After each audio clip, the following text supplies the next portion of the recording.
First Contact and Galactic Shock. The Galactic Federation had existed for over 12,000 years before humanity stumbled onto the interstellar scene. Comprised of 17 major species and dozens of minor ones, the Federation operated on principles of methodical expansion, careful diplomacy, and above all, predictability. Each member species had followed what sociologists term the standard evolutionary path. Centuries of careful technological development, decades of ecological restoration, and at least a millennium of unified planetary government before attempting their first interstellar voyages. This pattern had proven so consistent that it became doctrine. The Ultheni, crystalline beings who served as the Federation's historians, had documented each species' emergence into the galactic community. The Zethera, a fungal collective consciousness, had predicted with 99.87% accuracy when developing worlds would achieve warp capability. The galaxy was, in a word, orderly. Then came the humans. Federation observation posts had been monitoring Sol system for centuries. Earth was classified as pre-space, with projections suggesting first warp flight no earlier than the 29th century, given humanity's fractured political systems and their tendency to weaponize every technological advance. The observation team documented humans' primitive combustion rockets with mild interest, noting how inefficient and dangerous they were. When humans landed on their moon using technology that by Federation standards was barely more sophisticated than launching themselves from a catapult, the observers added a note about unusual risk tolerance. But it was the Vanguard expedition that truly shocked the Federation. A lone human vessel, constructed from repurposed mining equipment and experimental fusion drives that by all reasonable standards should have detonated upon activation, somehow achieved 38 light speed. This was not warp travel, but it was also not supposed to be possible with human technology. The ship's 7 crew members had volunteered for what was effectively a one-way journey to Alpha Centauri, with only a theoretical possibility of deceleration at the target star. "They're doing what?" asked High Counselor Thexel of the Oregon Combine, their 4 eyes blinking in rapid succession as they reviewed the report. "They're shooting themselves at another star, with no certainty of survival," replied Observer Captain Nima, her tendrils curling in distress. "And they're celebrating it." The Vanguard's unexpected success was disquieting enough, but it was the response from Earth that truly concerned the Federation. Rather than treating this as an outlier event, humans began launching similar expeditions from multiple nations. Within a decade, improvised ships were heading towards 6 nearby star systems. And then, barely 40 years after their primitive lunar landing, humans achieved actual warp drive. "Impossible," declared the Zethera representative, their spores darkening with agitation.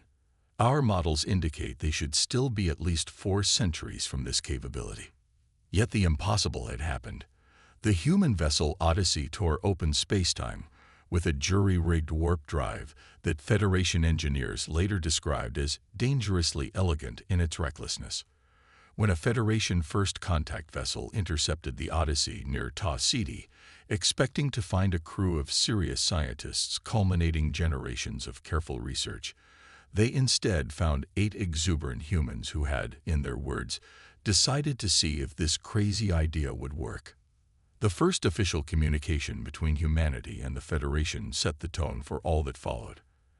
After the Federation vessel transmitted the carefully crafted first contact protocol, a mathematical sequence followed by basic scientific principles designed to establish peaceful intent, the humans responded with a video of their captain grinning broadly. "Holy shit," the human exclaimed. "Actual aliens. This is awesome. Hey, can we come aboard? We brought beer." The Federation contact team required 3 days to process this response, by which time the humans had grown impatient and attempted to dock anyway. Within a year of first contact, the Federation Council convened an emergency session to discuss the human problem. Reports flooded in from every diplomatic and scientific team that had interacted with Earth. The patterns were disturbing. They achieved in decades what takes most species millennia, reported science overseer Culverin of the Teslari technocracy. Not because they're smarter, but because they're alarmingly willing to risk catastrophic failure.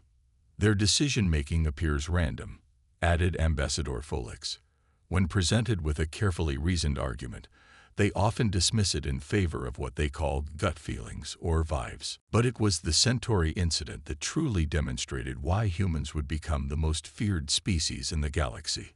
A rogue asteroid, designated XR 339, was detected on a collision course with the newly established human colony on Alpha Centauri's fourth planet.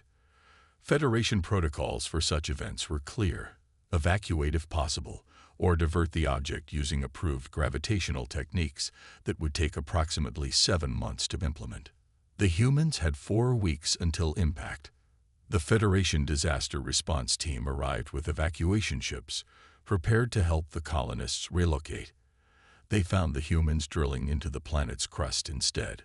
"What are you doing?" asked the Federation commander. "We're going to move the planet," replied the colony director. "Move the planet. Just a little bit. We've calculated that if we detonate these nuclear devices at the right depth and sequence, we can nudge the planet just enough to avoid the asteroid." The Federation team was horrified. You cannot detonate nuclear weapons inside a habitable planet. The environmental damage alone would be less than an extinction-level asteroid impact. The human interrupted with a shrug. "Look, we ran the numbers. There's an 82% chance this works, which is pretty good for us." Despite the Federation's objections and offers of assistance, the humans proceeded with their plan. They drilled 23 shafts to a depth of 16 kilometers, planted their nuclear devices, and then, in a move that particularly disturbed the Federation observers, held a lottery to determine who would push the detonation button.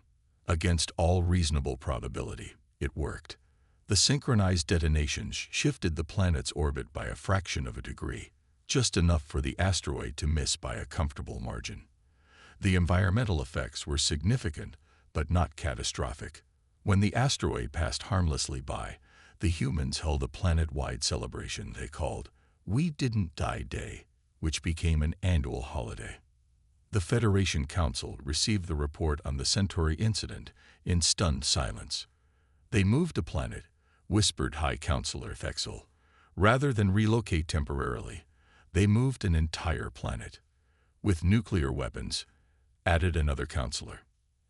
"And then they celebrated by intoxicating themselves," concluded a third. It was at this moment that the Federation began to understand. Humans didn't follow the rules because they didn't see rules the same way other species did. To humans, rules were suggestions, problems were puzzles, and the impossible was merely improbable. Federation synopsychologists introduced a new classification for human decision-making: functional insanity. They observed that humans possessed an unusual ability to normalize extreme circumstances and improvise solutions that other species would never consider, not because they couldn't conceive of them, but because they would immediately dismiss them as too dangerous or unpredictable. As humans expanded further into space, establishing colonies and making contact with more Federation worlds, their reputation grew.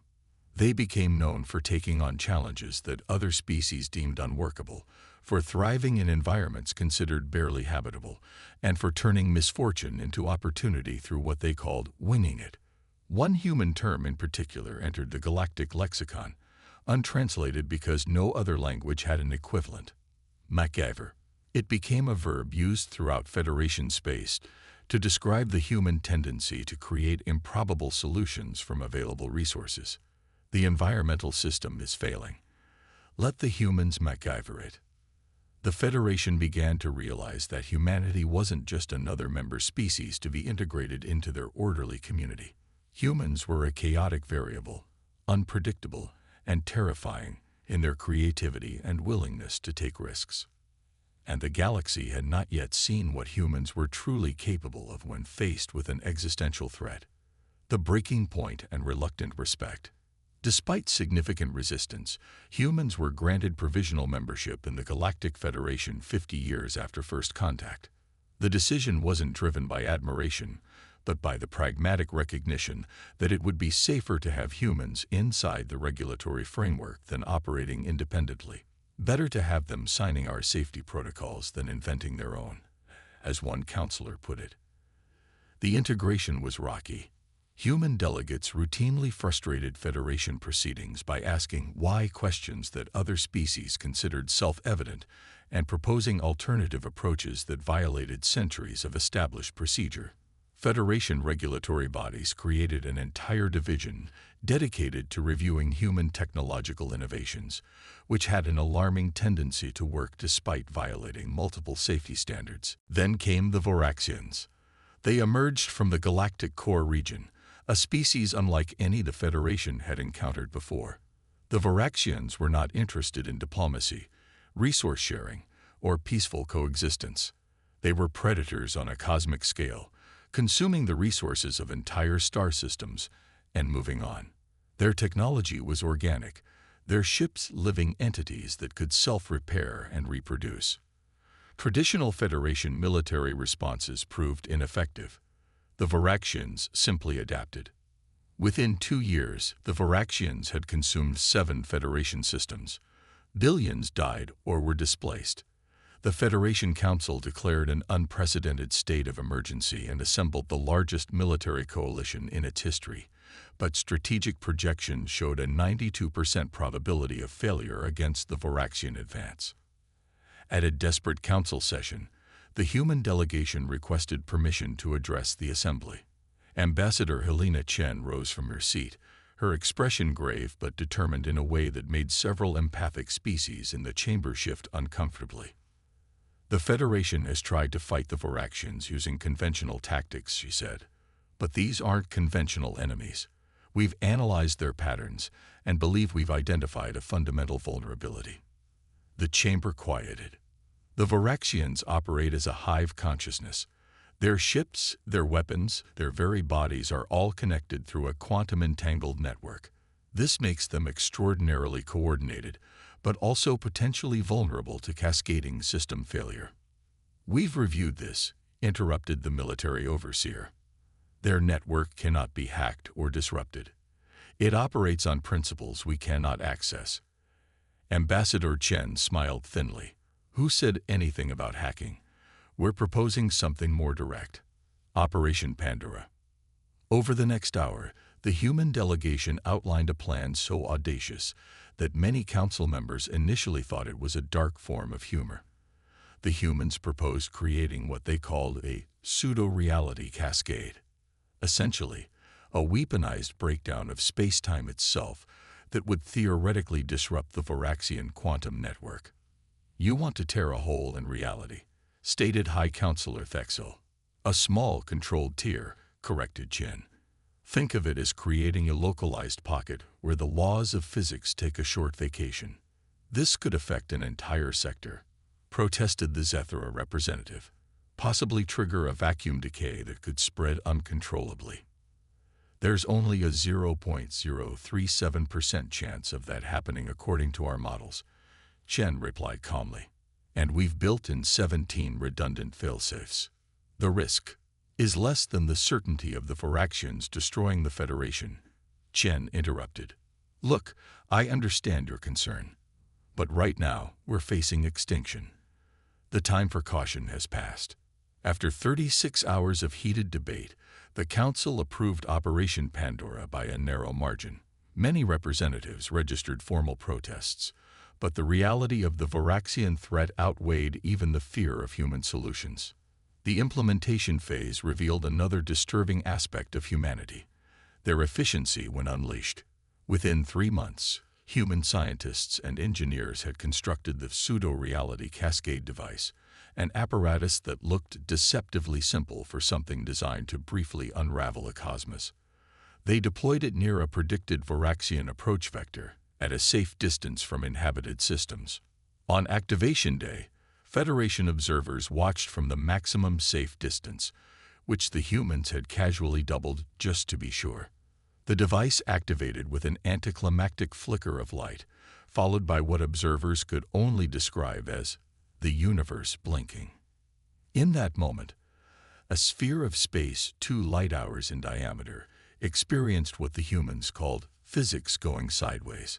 The fundamental forces temporarily recalibrated, quantum fields fluctuated in patterns that should have been impossible, and space-time briefly forgot how to behave. When it ended, 11 seconds later, the Voraxian fleet that had entered the affected zone was not destroyed. It was fundamentally changed.